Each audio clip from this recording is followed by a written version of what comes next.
It was 1989, the year that looked ahead to the 1990 FIFA World Cup, hosted this time in Italy, a football powerhouse full of history and tradition.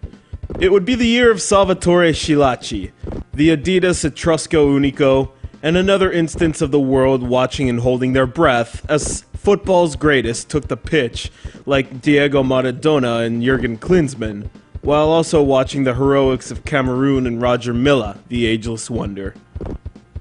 However, this World Cup also went down in history as one of the worst ever, with just 2.21 goals per game and 16 red cards total handed out.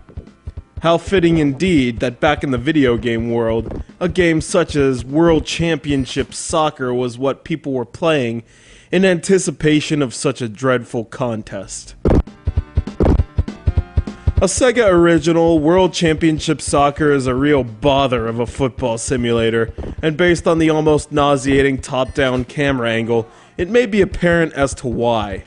You have a choice of national sides from all across the world, and there are two modes, tournament and test match. Once you've chosen your squad, the mayhem begins. I'm not sure whether or not this is supposed to be what foosball would look like, if the players were taken off their skewers, given life, and turned loose on the pitch. But given that all you see is shoulders, a head, and the rest of the player only when they're hauled down by a tackle, that might be your first guess. The total and utter elimination of fouls and bookings are another example of why this is a forgettable game, and begs the question, is there room for any kind of actual football tactics to be implemented in this game? Well, the answer is a 99.9% no. The remaining 0.1% reserved for tapping the A button over and over again, whether it's to perform a blatant slide tackle from behind that would incapacitate your opponent for a few months in real life, or to desperately move the ball forward before the opposition succeeds in stripping you of it, by also tackling like maniacs.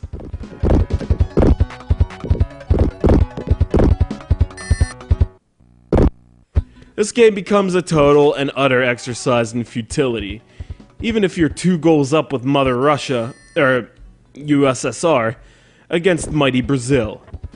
Once you realize that it doesn't really matter which button does, whether it's a straightforward shot with A or some kind of crazy lob with B and C, you'll be tapping away like I did here. Also worth complaining about is the switching between players, especially if you're on the defensive with the opposing team ready to strike towards net. As soon as the ball leaves the striker's foot, the computer will put you in control of your keeper, and to say that this is disorienting is an understatement. More like totally unfair. Your best bet for offensive success is to realize when you have the best chance for a strike on goal, then aim your shot even if you're outside of the box, and hope to hell that it crawls into the low corner. World Championship Soccer is definitely one worth avoiding in this day and age, but I'd wager that if the awful top-down camera angle was replaced with good old isometrics, and if the gameplay wasn't like watching a pinball bouncing around on a football pitch, it would at least be bearable to play.